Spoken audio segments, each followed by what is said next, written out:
So it has been a while, but thank God we are back with our Championship score predictions. The international break is now over and we do have Championship football returning tonight. As always, all this weekend's games will be in the description down below so that you guys can easily go ahead and make your score predictions, and if you do manage to get any of them right, your comment will be included next time. Also, before we do hop into my score predictions, I want to give a shout out to our sponsors over at OneFootball. I'll leave a link in the top line of the description down below. As we do have football back this weekend, you can go over there and keep up to date with all of the latest scores and ongoings. You can get live updates right to your phone. It's a really handy app to have, especially when you are on the football and you're looking to get the updates of all the other sides in the Championship. I find it to be really handy. I use it all the time, but like I said, I'll leave a link in the top line of the description down below where you can go ahead and check it out. But without any further ado, let's get into my score predictions. So starting out with the game going on tonight at Craven Cottage between Fulham and QPR. Now you feel like this next run of fixtures is quite big for Scott Parker and Fulham really, with them currently sat outside of the top 6. You've got to say they're falling below expectations, and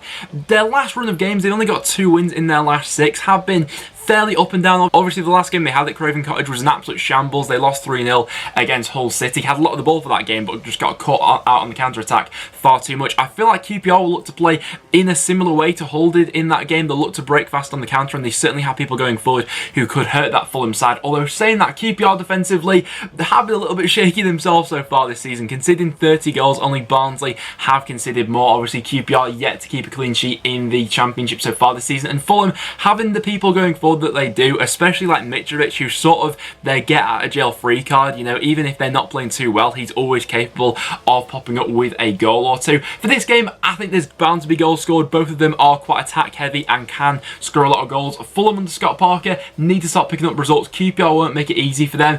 I think I'm just going to edge Fulham for this one. I think their record against QPR in recent years has been quite good. QPR only winning 2 of their last 14 meetings with Fulham, but for this one, I'll say 2-1 Fulham. FIFA's going to say 2-0 Fulham.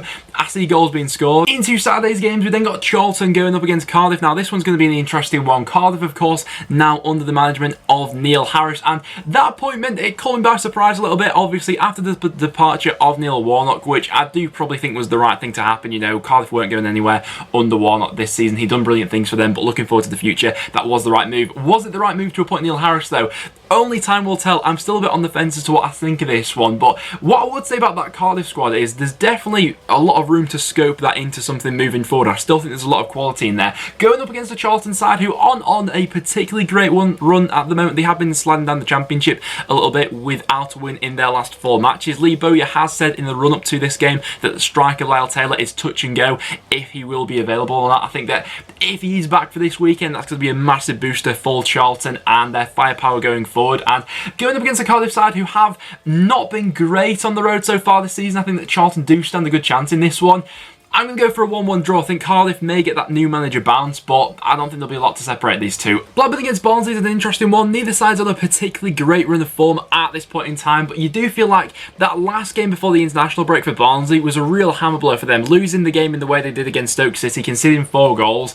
It's a tough place to come back from. They've already sort of been cut adrift at the bottom of the table, but of course this will be their new manager Struber's first game in charge, so I'm interested to see what he comes in and does with Barnsley, whether he can have an impact on them for this season or whether he's looking for the long term going forward into the future. Blackburn lately, their last 2 performances haven't been so bad. They got a win last time at Ewood Park, beating Sheffield Wednesday. They turned that game around quite late on, and then last time out against Leeds United, it wasn't the worst performance in the world. It's always a tough place to go to at Ellen Road, and I thought they defended fairly well for that game. Despite Barnsley being bottom of the table, I do still think they have goals in them. They can score goals. It's just defensively, they can't keep a clean sheet to save their lives at the moment. For a prediction, I think I'm just edging towards Blackburn. I'm going to say 2-1 to the home side, with FIFA saying it'll be a 1-1 draw. After that, we then got Brentford going up against Reading. Now, these are 2 of the most informed sides in the league going up against each other. Brentford only lost 1 of their last 5 matches. They won the other 4. Going up against the Reading side, who are unbeaten so far under new manager Mark Bowen. So there's really maybe not going to be a lot to separate these 2 sides. I would also add that both of them have some of the most creative players in the league, so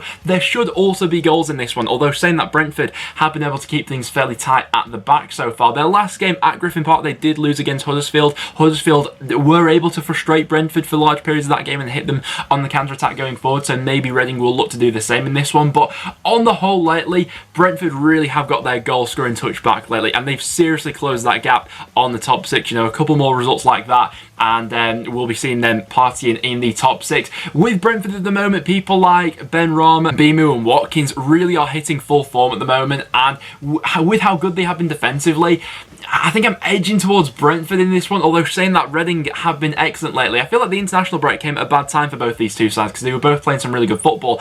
I'm just going to edge towards Brentford. I'm going to say 2-1. FIFA's going to say 1-0 Brentford, although I wouldn't rule Reading out. Then we see 5th going up against 6th at Ashton Gate. Nothing separates these two sides in the league at the moment. They're both on exactly the same amount of points, although Nottingham Forest do have a game in hand. And after playing Bristol City, Nottingham Forest will have played every side currently sat in the top 6 so far this season. So they really did have a tough start to this season, and their record against the top 6 has been fairly decent. They've had 1 loss, 1 win and 2 draws. Contrast that to Bristol City so far, who have had 2 draws and a loss against top 6 sides this far into this season. It's an interesting one because they both play a relatively similar brand of football. I think they're both very good off the ball, and when they do have a full squad available to them, both are easily capable of making it into the top 6 this season. I did a video yesterday about who I think is going to make it into the top 6, and these two I think stand a fantastic chance. I think Forest last game beating Derby will give them quite a morale boost more than anything really, especially going into this one. And for a score prediction, I can't separate these two. I'm going to go for a 1-1. FIFA's going to say 2-0 Bristol City. Then next up we got Derby going up against Preston. Now for Preston in recent years, this has been a bit of a bogey game for us. We've not beat Derby since 2009, so hopefully this season will be the changing of fortunes. But despite Derby not having the best of seasons so far, you're looking at their home record. They've actually not been doing too bad at home lately. They've won their last 4 home matches and are unbeaten in their last 6 home matches. Contrast that to Preston, who have been not quite the same on the road. We've been a lot more consistent lately away from home than we were at the start of the season, but we're still not quite the same side that we are at Deepdale. At Deepdale, we're very much up the tempo. We go straight at teams. There's no messing about. Away from home, we're a little bit more standoffish, and we let the home side set the tempo a little bit more.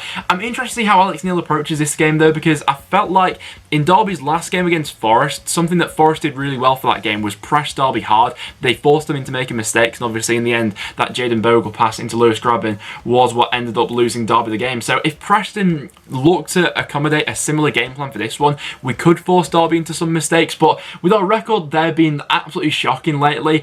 I don't think there'll be all too much in this game. I think it is games like this which will determine how good Preston can be for this season. Obviously, we're scoring a lot of goals at the moment, 31 for this season, the highest in the Championship. But I'm not taking this game lightly. I'm going to say it's going to be a 1-1 draw. FIFA's going to say 1-0 North End. Next up, we then got Huddersfield going up against Birmingham. Both sides losing their last game before the international break, so they'll both be looking to get back on track for this one.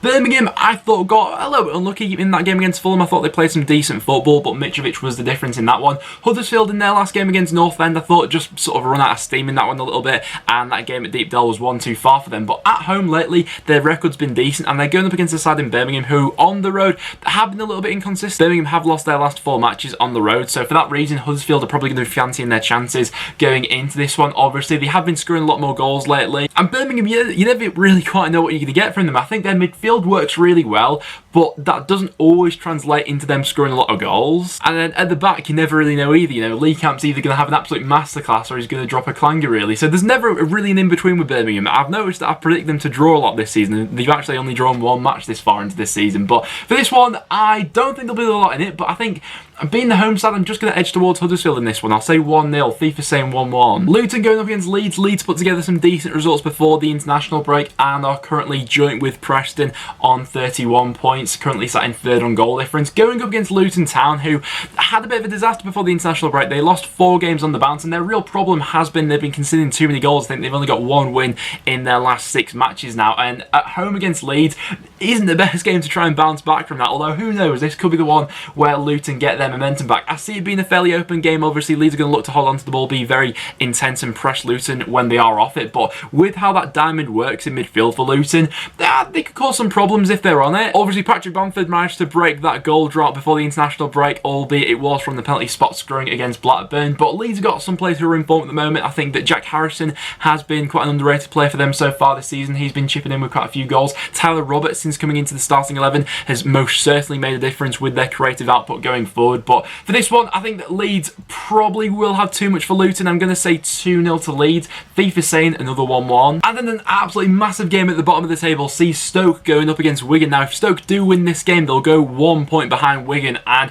a bit of a worrying time for Wigan at the moment, who just cannot score from open play. I think I'm right in saying that Wigan have only scored 1 goal from open play in their last 6 championship matches, which is an absolutely baffling stat. Obviously, they score every now and again from a corner or something like that, or they get a penalty, but 1 goal in their last 6 from open play really is a sign of them struggling at this point in time. Obviously, Stoke recently, after appointing Michael O'Neill and winning last time against Barnsley, putting 4 goals past them. Obviously, Sam Clucas seems to be in fine form for them at this point in time. He's been one player who has stood out to me in a relatively struggling Stoke squad so far. They moved away from that diamond recently as well. Stoke have been playing that 4-3-3 and it seems to be serving them better. So for a prediction for this one, I think I'm backing the home side, you know. I'm going to back Stoke for a 2-0 victory in this one. Wigan just, I'm not sure about them at the moment. Swansea going up against Millwall. Swansea were able to pick themselves back up before the international break. They had 3 games unbeaten before the international break after they had a little bit of a blip before that. You know, at home they have been a little bit stuttering on and off. But Swansea lately looking to pick themselves back up, going up against a Millwall side who have been,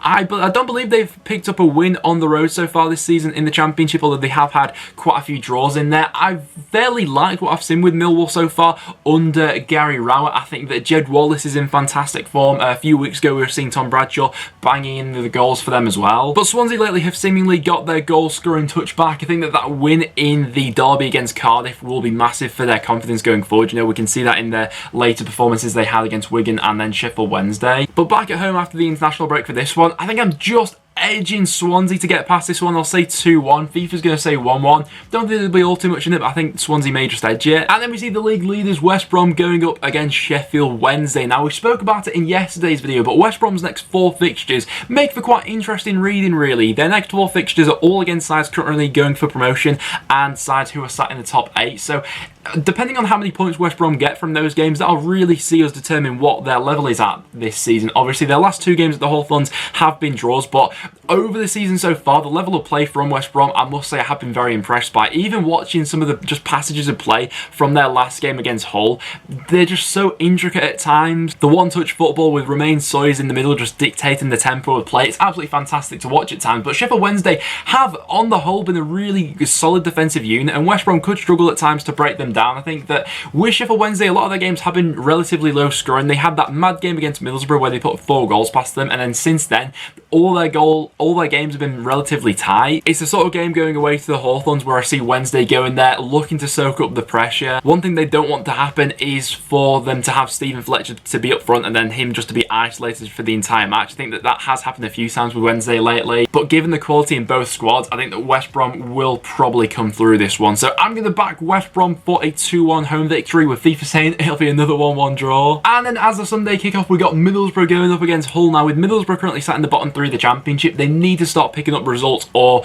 Jonathan Woolgate's going to be seeing the sack sooner rather than later. And they're going up against a Hull side who, on the whole, I've really liked watching lately. They've won 3 out of the last 4 matches. They were on absolute fire before the international break. They did lose against West Brom, but I thought they put up a valiant effort in that one. You know, they created quite a few chances, and on another day, they possibly maybe could have got a point from it.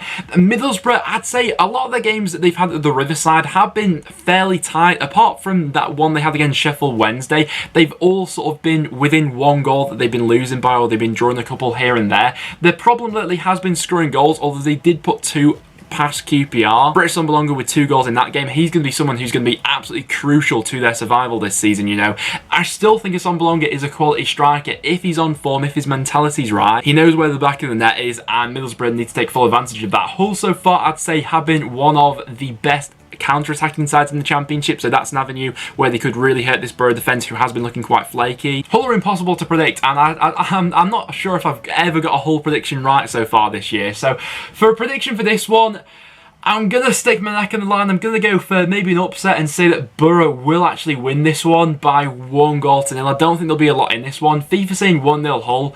God knows what's going to happen, it's Hull. But guys, there you have it. That will now wrap it up for this week's episode of my Championship score prediction. So let me know what you thinking for this week's fixtures in the comments down below. I'm interested in seeing what you guys are predicting. But apart from that, that will now wrap it up for today's video. So thank you so much for watching. If you did go on to enjoy, make sure you leave a like, make sure you subscribe for some regular Championship content.